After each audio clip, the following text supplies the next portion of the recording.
আসসালামু আলাইকুম। নতুন একটি ভিডিওতে আপনাদেরকে স্বাগতম জানাচ্ছি। এই যে এখানে যে সাইকেলগুলি দেখতে পাচ্ছেন, এটা দক্ষিণ কোরিয়ার কাকাও কোম্পানির তরফ থেকে, এবং এরকম অনেক সাইকেল আপনার দক্ষিণ কোরিয়ার বিভিন্ন শহর, গ্রাম, যাই বলেন না কেন, আপনি এরকম বিভিন্ন কোম্পানির এই সাইকেলগুলি দেখতে পাবেন। এটিকে বলতে পারেন বাংলাদেশের রিক্সা। আমরা যেমন ঘর থেকে বের হলেই রিক্সা পাই, আর দক্ষিণ কোরিয়াতে ঘর থেকে বের হলেই এগুলো পাবেন আপনার বিভিন্ন প্রান্তে। হ্যাঁ, এগুলা বিভিন্ন কোম্পানি, এগুলা কোনো ফ্রি সার্ভিস না। এখানে আপনি প্রত্যেকটা ইয়ের মধ্যেই তাদের আপনার কিউআর কোড দেওয়া আছে। এটা অ্যাপের সাথে কানেকশন করে নিয়ে, রেজিস্ট্রেশন করে নিয়ে চালাইতে হয়। এবং এটার সুবিধা কি? এটার সুবিধা হচ্ছে, যেমন সুবিধাটা পরে বলি, আগে আমরা একটু সিস্টেমটাই দেখাই। এই যে এখানে অ্যাপের মাধ্যমে কিউআর কোডের স্ক্যানিংয়ের মাধ্যমে একটা আইডি খুলতে হয়। আইডি খুলে নিয়ে তারপরে আপনার এটি চালাইতে হয়। এখন কথা হলো, আপনি চালাই নিয়ে কোথায় গেলেন, কি করলেন, কোন জায়গায় রাখলেন, এদের প্রতিটা এরা এলাকা ভিত্তিকভাবে, এরিয়া ভিত্তিকভাবে এরা এই যে কিউআর কোডের সাথে এদের সিস্টেমের সাথে কানেক্টেড থাকে। অর্থাৎ দেখা গেল এগুলা কিন্তু চালাইলে আবার কিছু নিয়ম কানুনও মানতে হয়।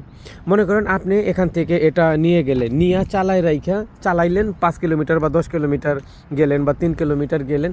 এখন মনে করেন যে রুটের মাঝখানে রাইখা গেলেন আপনার চালানোর শেষে, অথবা মনে করেন যে একটা উড়াধুরা জায়গায় রাইখা গেলেন যেটা কোনো নিয়ম নাই, সেক্ষেত্রে কিন্তু কেস এইটাকে চালাই নিছে, যেহেতু অ্যাপের সাথে কানেক্টেড, এবং কে এটাকে ওই জায়গায় পার্কিং করে রাখছে ওটা হলো অবৈধ, যার দরুন আপনি কিন্তু ওখানে একটু সমস্যায় পড়বেন।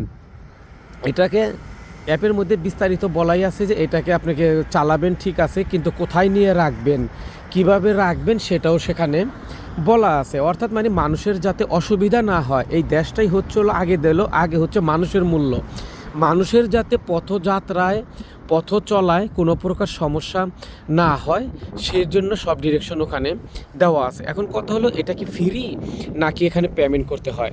হ্যাঁ, এটা ফ্রি না, এটা পেমেন্ট করতে হয়, তবে খুবই সামান্য পয়সা, খুব বেশি একটা পয়সা না। আসলে এগুলি মেনলি জনগণের সুবিধার জন্য দেওয়া। এবং যেহেতু কোরিয়াতে এখন ট্যাক্সি অ্যাভেলেবল না, সত্যি কথা বলতে কি, আপনি যখন ট্যাক্সির জন্য বাইরে দাঁড়াবেন, অনেক সময় ঘন্টার পর ঘন্টা দাঁড়াই থাকলে আপনি ট্যাক্সি পাবেন না। কেননা ম্যাক্সিমাম মানুষ ওই প্রাইভেট কার ব্যবহার করে, এবং ট্যাক্সি থাকলেও আপনার মনে করেন ট্যাক্সি অ্যাভেলেবল না। কথার কথা বিশ্বাস না হলে, আপনি সকালবেলা কাজে যাবেন, হঠাৎ করে আপনার সাইকেলটা পাংচার হইলো, আপনার ট্যাক্সি দরকার।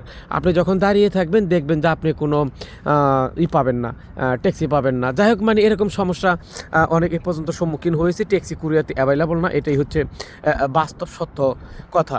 তো যাই হোক, কোরিয়ার এই যে রিক্সার সাথে আপনাদেরকে পরিচয় করিয়ে দিলাম। এগুলো আসলে জনগণের সুবিধার জন্যই এই কোম্পানিগুলি এই সার্ভিসগুলি দিয়ে থাকে, প্লাস এগুলোর মাধ্যমে তাদের ব্র্যান্ডের একটা অ্যাডও হয়ে যাইতেছে। কথা বুঝছেন না?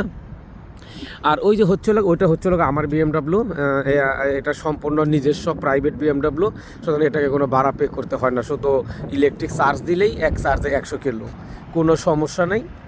এটা হচ্ছে আমার বিএমডাব্লিউ।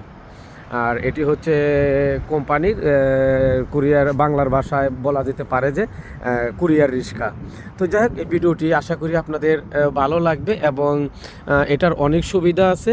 কিন্তু আমাদের দেশেও যদি আসলে কি, সত্যি কথা বলতে কি, আমি একটা কথা বলি, সেটা হলো, আমি একটা জিনিস উপলব্ধি করছি দীর্ঘদিন যাবৎ আইটি সেক্টরের সাথে সংযুক্ত থেকে, আমি একটা জিনিস উপলব্ধি করছি, সেটা হলো, অর্থাৎ একটা দেশে যদি খালি বিদ্যুৎ ব্যবস্থা এবং ইন্টারনেট ব্যবস্থাটা যদি 100% বা 99% যদি গ্যারান্টি দেওয়া যায় যে এরা থাকবে, তাহলে যে কোনো জিনিসকেই সিস্টেমে আনা সম্ভব। কেননা এই জিনিসগুলি যে দেখতেছেন না, আসলে অলমোস্ট ঘুরা ফিরা সবগুলি জিনিসের একই নিয়ম।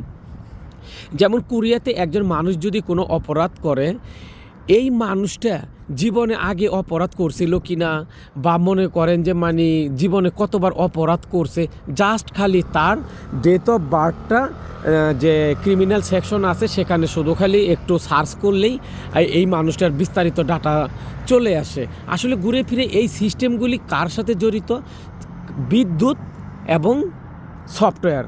আর সফটওয়্যার চালাইতে হলে বিদ্যুৎ লাগবো, আবার ইন্টারনেটও লাগবো। কথা বুঝছেন না? শুধু ইন্টারনেট আর বিদ্যুৎ ব্যবস্থাটা ঠিক থাকলে আমি মনে করি একটা দেশের সব সিস্টেমকেই হাতের মুঠোয় নিয়ে আসা যায়। চুরি, ডাকাতি, বদমাইশি এগুলা সব কিছুকেই কন্ট্রোল করা সম্ভব। তো যাই হোক, কথার বেশি না বলি, সবাই ভালো থাকুন, সুস্থ থাকুন, সুন্দর থাকুন। এবং এই যে দক্ষিণ কোরিয়া দেখেন এখন শীতের আবহাওয়া কেটে গিয়ে বসন্তের আভাস বিরাজ করতেছে, গাছে গাছে ফুল ফোটা শুরু করে দিয়েছে। তো এখন থেকে ওয়েদার দক্ষিণ কোরিয়ার খুবই ভালো যাবে বলে ধারণা করা হচ্ছে। তো যাই হোক, সবাই ভালো থাকুন, সুস্থ থাকুন, সুন্দর থাকুন, এই প্রত্যাশাই করছি। আসসালামু আলাইকুম ওয়া রাহমাতুল্লাহি ওয়া বারাকাতুহু।